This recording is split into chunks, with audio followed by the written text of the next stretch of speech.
vamos falar das cidades do ministério de Jesus. Nós já falamos aqui de quando Jesus nasceu, onde ele nasceu, as cidades pelas quais ele passou. Falamos das profecias sobre a vinda do Cristo. E agora vamos entender um pouco mais sobre as cidades em que ele passou esses anos e que ele esteve aqui conosco.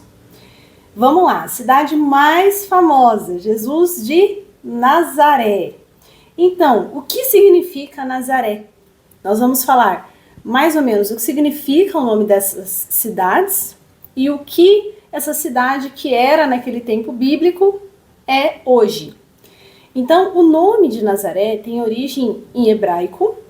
Ela deriva da palavra netzer, que significa ramo ou rebento.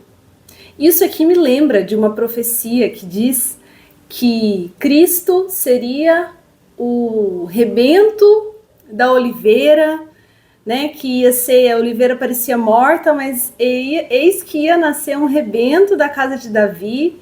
E Cristo também é conhecido como filho de Davi. Olha como uma coisa liga na outra. O nome Nazaré significa isso, ramo ou rebento.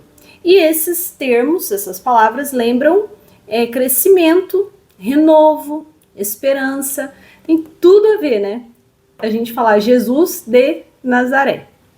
Então, em Nazaré, foi a cidade onde Jesus cresceu e passou a maior parte da sua infância, da sua vida, né? Juventude, e ela fica mais ou menos 150 quilômetros de Jerusalém. Nazaré, nos dias de hoje, ela é uma cidade de médio porte que fica no norte de Israel.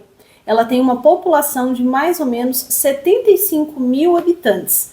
A maioria deles são árabes, mas tem também cristãos e muçulmanos. Só para lembrar, esses áudios você pode depois ver no mapa do material em PDF. Lá no mapa você vai entender a localização de cada coisa que nós estamos falando aqui. Lá tem os nomes das cidades. Então, todas essas cidades que a gente vai falar aqui, é interessante depois você olhar no mapa para ver a distância. Uma está mais perto do Mar Morto, a outra do Mar Mediterrâneo, a outra do Mar da Galileia, para a gente entender e ganhar mais intimidade com a Bíblia, tá bom? Próxima cidade, Cafarnaum, famosa Cafarnaum. Essa palavra em hebraico ela é uma junção de dois termos. Cafar, que significa vila ou aldeia, Nahum, que é um nome próprio e ele pode ser traduzido como consolo ou conforto. Isso aqui me lembra o Espírito Santo, hein? Consolo, conforto. Então, Cafarnaum, sendo essa junção desses dois termos, resulta em aldeia ou vila de conforto, um lugar de conforto ou um lugar de consolo. Que lindo, né? A maior parte do ministério de Jesus foi em um lugar chamado Cafarnaum, que significa um lugar de consolo. Olha como as coisas estão relacionadas. Bom, essa cidade, Cafarnaum, ela está à beira do Mar da Galileia. Olha lá no mapa.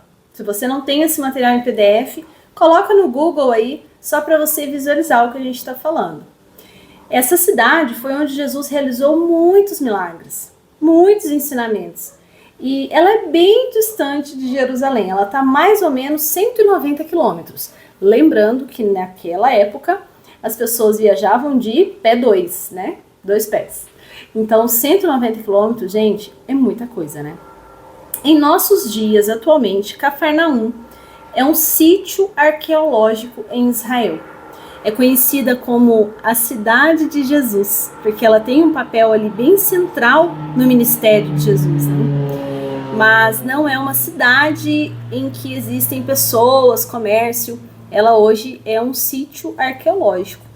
E aí muitos visitantes que vão lá podem explorar as ruínas das casas antigas, a sinagoga, o lugar onde se acredita ter sido a primeira casa de Pedro, do discípulo Pedro.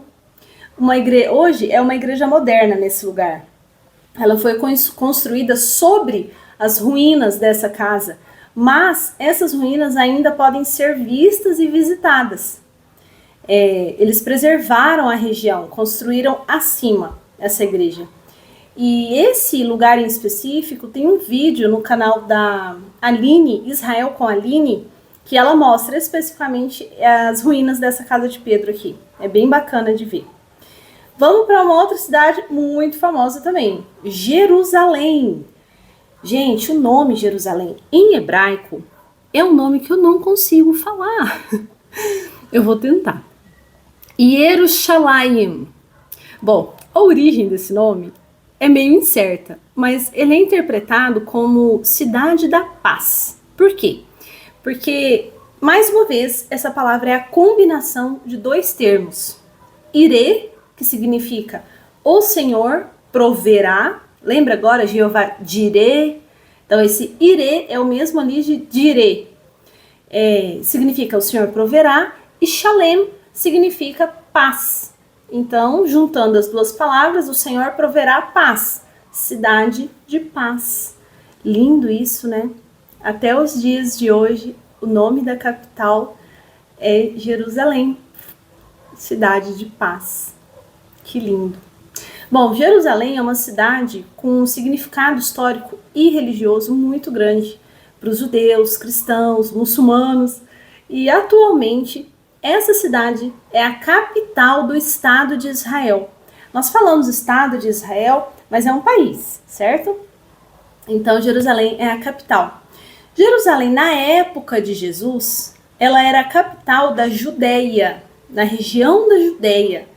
Judéia vem de Judá. E aí você vai se lembrar que nós falamos que quando o filho de Salomão assumiu o reino foi dividido em reino do norte e reino do sul. E o reino do norte ficou como sendo Israel, com a capital Samaria, e o reino do sul ficou como sendo Judá, com a capital Jerusalém. Então, Judéia vem de Judá, que era o reino do sul, ok? Então, Jerusalém, na época de Jesus, era a capital da Judéia, que era uma província romana. E ali ficavam o templo, que foi reconstruído por Herodes, e o Sinédrio, que também era conhecido como a Suprema Corte Judaica.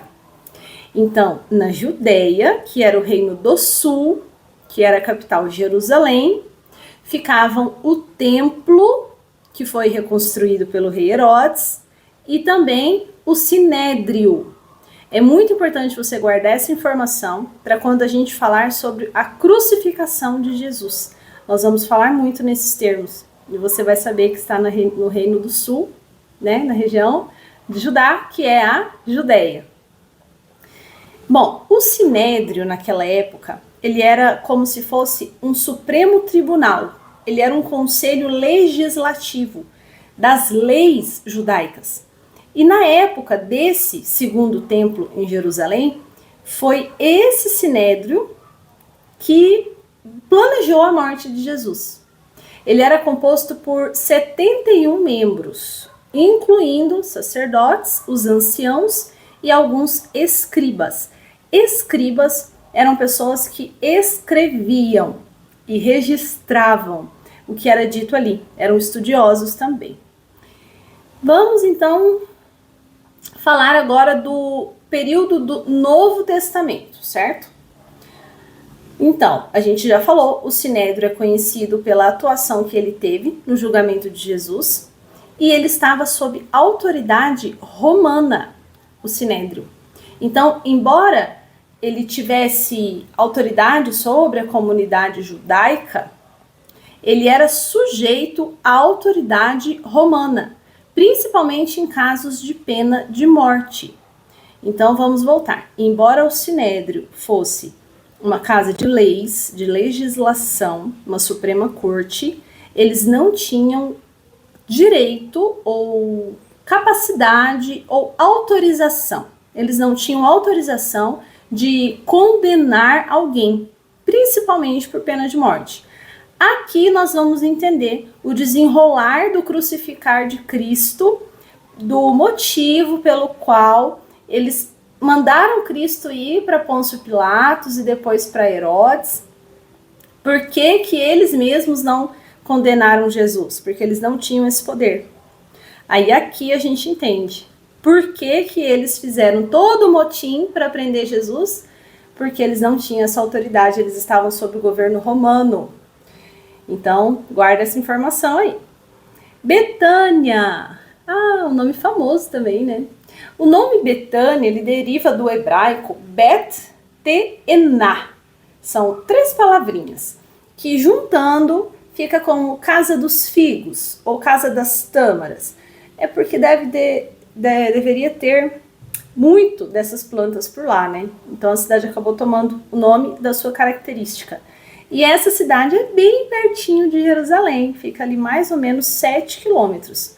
Lembrando que foi em Betânia que Jesus ressuscitou Lázaro.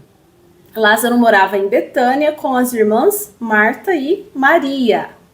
E a Bíblia diz que Betânia era um lugar de descanso, que Jesus gostava muito dessa cidade. Betânia hoje, ela corresponde a uma cidade que não tem esse nome mais. O nome da cidade chama Al-Eizaria. Al-Eizaria, na Cisjordânia. Então hoje, Betânia fica sob território palestino. Atualmente, essa cidade tem uma população muito diversificada, mas a maioria é muçulmana e a minoria são cristãos. Uma pena, né? Belém, outra cidade muito famosa. O que aconteceu em Belém? Você lembra? Jesus nasceu em Belém. Em hebraico, Belém significa casa do pão. É uma junção de outras 2 palavras que são Beit Lehem. Então, casa do pão. Então, essa cidade fica bem pertinho também de Jerusalém, mais ou menos uns 10 quilômetros. E atualmente é a cidade onde a tradição cristã atribui o nascimento de Jesus. Então, por isso, ela é um centro cultural e turístico muito grande. Lembrando que hoje ela está no território da Cisjordânia, na Palestina. E ela é conhecida como a cidade do nascimento. Muitos fiéis peregrinam para lá. E imagina o centro turístico que deve ser lá, né? Desde 1995, a cidade de Belém está sob a administração da autoridade palestina. Outra coisa que não é uma cidade, mas é um nome muito falado nessa Bíblia. Mar da Galileia. Gente, para tudo agora e vai lá para o mapa, para você ver. O Mar da Galileia não é um mar. Ai, você não ficou triste agora, né? Não, você não foi enganada. O Mar da Galileia, ele é uma represa, mas ele é uma represa muito grande. E como ele, na época, para as pessoas que moravam ali, simbolizava algo assim imenso de grande, para eles era um mar. Então era o mar da região da Galileia. Eles não tinham o mapa que a gente tem hoje, eles não sabiam que literalmente não era um mar. Mas hoje, agora, você já sabe. Então, o Mar da Galileia, ele também é conhecido como Lago Kinneret. E é hoje um importante ponto turístico e religioso em Israel, claro, especialmente para os peregrinos cristãos. Na verdade, então, ele não é um mar, e sim o maior lago de água doce desse país.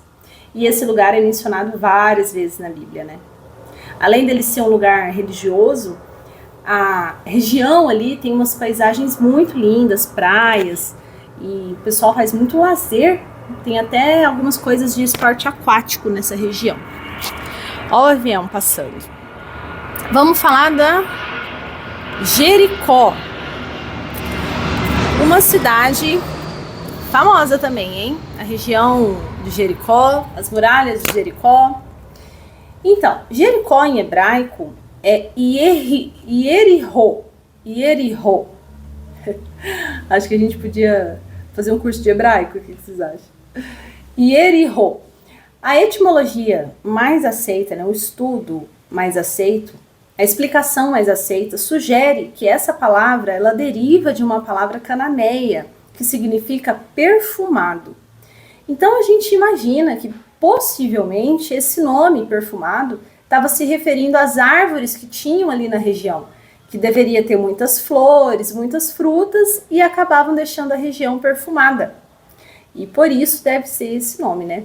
Tem uma outra teoria também que essa cidade tenha esse nome porque Yarik é o nome de um deus lunar. Então, como eles eram pagãos e eles idolatravam esse deus da lua, pode ser que esse nome surgiu desse deus também. Essa cidade ela está um pouquinho mais distante de Jerusalém, mais ou menos uns 30 quilômetros. Nos dias de hoje, ela é uma cidade palestina, também localizada na Cisjordânia. E ela é conhecida por ser uma das cidades mais antigas do mundo. E também com a sua riquíssima história bíblica, certo? Então ela existe, essa cidade ainda existe e é um centro turístico e arqueológico muito importante. O pessoal visita lá as ruínas antigas, os sítios históricos, né? Deve ter uma vista panorâmica lá muito linda. De lá você consegue ver o Monte da Tentação, que é o lugar que a Bíblia cita como local que o diabo desafia Jesus a se lançar, lembra? Que os anjos de Deus o salvaria e tal. Então, lá de Jericó, o pessoal consegue ver esse monte, esse lugar. A agricultura desse lugar, então, especialmente, é basicamente do cultivo de tamareiras, e isso é a base da economia local. Monte Tabor. Esse monte, o pessoal quase não fala muito, talvez você nunca ouviu falar esse nome, mas você já ouviu falar no monte em que Jesus teve a transfiguração, onde ocorreu a transfiguração de Jesus. Então, nesse lugar é o Monte Tabor. Ele fica bem longe de Jerusalém, fica uns 150 quilômetros. E nos dias de hoje, ele é um lugar de peregrinação cristã. Esse monte ele é bem alto, ele tem mais ou menos 575 metros de altura e oferece vistas panorâmicas maravilhosas, inclusive da planície da cidade de Jezreel, que é um destino assim também muito popular para os turistas. Lembrando que Jezreel é a cidade que foi residência para o rei Acabe, famoso rei Acabe e a sua esposa Jezabel. Então, lembrando, essa planície que dá para ver do Monte Tabor é a cidade lá da Jezabel, que foi depois a cidade ali que o profeta Elias passou, né? E tem muita história nesse lugar. Monte das Bem-aventuranças. Bem-aventuranças, também conhecido como Beatitudes. Por que esse nome? Porque foi ali que Jesus disse aquela parte da Bíblia do Sermão do Monte, que é bem-aventurado, né? Então, por isso o nome Bem-aventuranças. Esse lugar, ele está localizado no norte de Israel e ele fica perto do Mar da Galileia. Ele fica ali perto de Cafarnaum, que a gente já falou.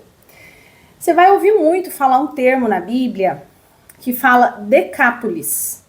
Decápolis não é uma cidade, ela é uma região que concentrava 10 cidades. A maioria dessas cidades não eram judaicas.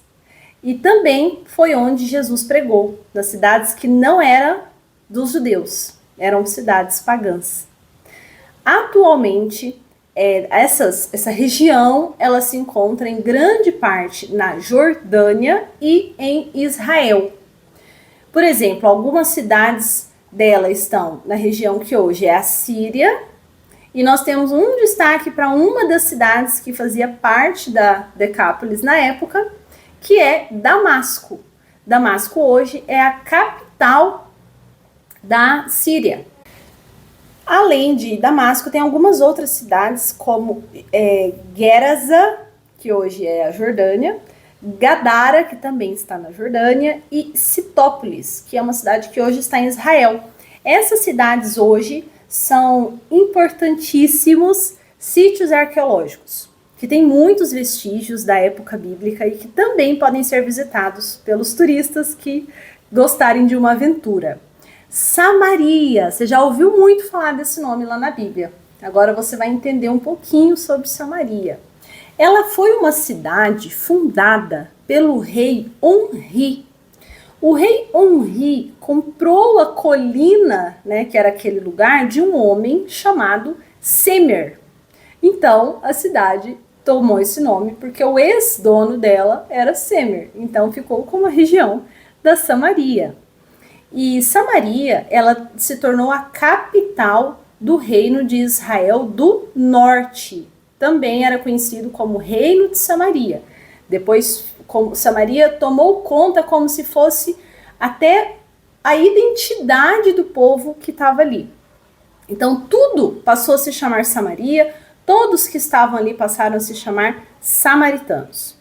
Em hebraico, o nome Samaria, ele é uma palavra que significa vigia ou torre de vigia. Então, dá-se a entender que Samaria era uma cidade fortificada. E ela fica entre a região da Galileia e a Judeia. Pega o mapa lá para você ver. Samaria fica entre a região da Galileia e da Judeia. É mais ou menos 150 quilômetros de Jerusalém. Essa é a cidade citada na Bíblia, onde Jesus encontrou a mulher samaritana. Lembra dessa passagem? No poço, pegando água, a mulher que tinha 5 maridos. Se você não se lembra, não se preocupe, que os próximos áudios nós vamos aprofundando. E se você não sabe dessa história ainda, guarda aí na sua mente esse nome, Samaria. Nos dias de hoje, não existe essa cidade com esse nome. E quando você fala Samaria, você está se referindo principalmente a uma região montanhosa que existe no centro da região da Cisjordânia. E ela é uma cidade, é uma área que historicamente corresponde ao reino de Israel, Judá. Então lá, quando teve aquela separação, Judá foi o que não era o filho de Salomão. Judá ficou com Jeroboão, que era servo da casa de Salomão, que era o revoltado, digamos assim. Então, atualmente essa região é habitada pelos samaritanos, que é um grupo étnico-religioso, que até relembra ali os tempos bíblicos, mas também existem muitos palestinos por lá. Essa área da Samaria, ela está sob o controle de segurança de Israel, mas a administração civil do lugar, o governo dessa região, é compartilhada entre Israel e entre a autoridade palestina. É uma forma de governo que nós não entendemos, né? Não está ali no alcance do meu entendimento para te explicar. Mas, só para você saber, ela está com essa administração dividida. Pérea, você vai ouvir falar esse nome também na Bíblia. Pérea é um termo de origem grega que significa além ou do outro lado de. Então, está se referindo a algo que está do outro lado de. Por quê? Porque ela ficava do outro lado do rio em relação à Judeia. Então, ela era chamada de Pérea. Então, era a região da Pérea e a região da Judeia, sendo que Pérea era do outro lado do rio. A região, então, fica a leste do Rio Jordão, e Pérea, na atualidade, nos dias de hoje, ainda se refere a essa mesma região, ali além do Rio Jordão, na antiga Palestina, que hoje faz parte do reino da Jordânia.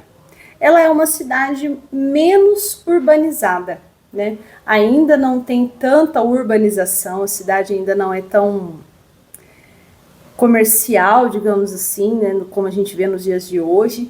Ela ainda tem umas paisagens, ainda deve ter muito bonita, né, inclui áreas desertas, com relevo bem acidentado, mas ela também tem agricultura. Apesar dessa região não ser um lugar turístico muito conhecido, a Pérea tem grande importância histórica e também religiosa, né? Sendo mencionada na Bíblia como parte do território onde Jesus atuou. Existem outras regiões, vamos falar já caminhando para o final. Outras regiões que nós vamos ouvir falar, que é a região da Fenícia, onde Jesus também passou. A Fenícia hoje é um lugar de sítios arqueológicos e cidades que ainda preservam os vestígios da antiga presença fenícia. Gente, o legado dos fenícios foi muito grande, especialmente o alfabeto deles foi espalhado pelos comerciantes fenícios na época, e eles levaram esse conhecimento a diversas regiões do Mediterrâneo. Então, esse alfabeto ele era base para os sistemas de escrita da época, inclusive de outras culturas. E aí fica o legado dos fenícios, que foi o seu alfabeto. O alfabeto deles, para você ter ideia, ele teve tanta influência em outros sistemas de escrita que ele influenciou o alfabeto grego, que por sua vez deu origem a muitos outros alfabetos ocidentais, incluindo o latino, que é o que vem, muito do nosso português vem do latim, certo? Sarepta é um nome também que você já ouviu falar, a cidade de Sarepta, ali da época do profeta Elias. Essa palavra em hebraico significa fundição, ou um lugar de fundição, o que nos sugere que ela era uma cidade na época em que ela trabalhava com metais, ela devia fazer armas, coisas que eram feitas em metais. Essa cidade, ela era uma cidade da Fenícia, e ela tem hoje mais ou menos 180 quilômetros de Jerusalém. Essa cidade hoje, como esse nome Sarepta, não existe mais. Ela estava localizada onde é hoje a região do país Líbano. E essa cidade é mencionada ali em 1 Reis, como eu disse, onde o profeta Elias realizou milagres, né, que foi a multiplicação da farinha e do azeite, a ressurreição do filho da viúva. E Sarepta, lembra que era uma cidade pagã, ok? Não era uma cidade da comunidade judaica. E ela estava localizada ao sul de Sidom. Falando em Sidom, esse nome vem do filho de Canaã, neto de Noé.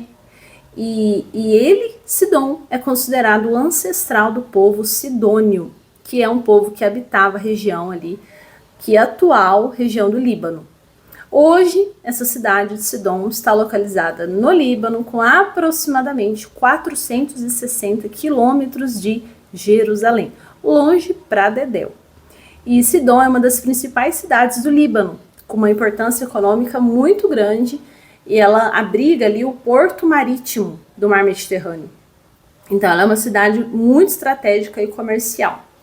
E a cidade de Sidom tem uma história muito rica e muito complexa. Lá nos tempos bíblicos, ela já era um importante centro da civilização fenícia e mencionada várias vezes na Bíblia. Então, falamos aqui de algumas cidades da Bíblia em que Jesus passou. Algumas delas aqui mais, outras menos. Então, guarde esses nomes, parecem agora informações assim picadas, mas depois vai fazer sentido quando você ouvir falar no nome dessas cidades, quando a gente começar a ler a Bíblia em si, ok? Então, se você esteve até aqui comigo, espero que você tenha tirado proveito de todo esse tempo que tivemos juntas. Eu fiz esse material e esse áudio com muito carinho, e espero que tenha abençoado a sua vida, assim como abençoou a minha. Se você deseja compartilhar, que alguém mais entre nesse grupo e adquira esses conhecimentos, que participe desse momento da gente falar sobre Jesus e entender melhor sobre ele de uma forma leve, né, descontraída, é só avisar para a pessoa, é só compartilhar, é só enviar, é só essa pessoa querer estar conosco que a gente recebe ela. Ou no grupo do WhatsApp, ou no Instagram, ou nos PDFs, nos materiais por escrito, ok? Então fiquem bem, um beijo e até a próxima!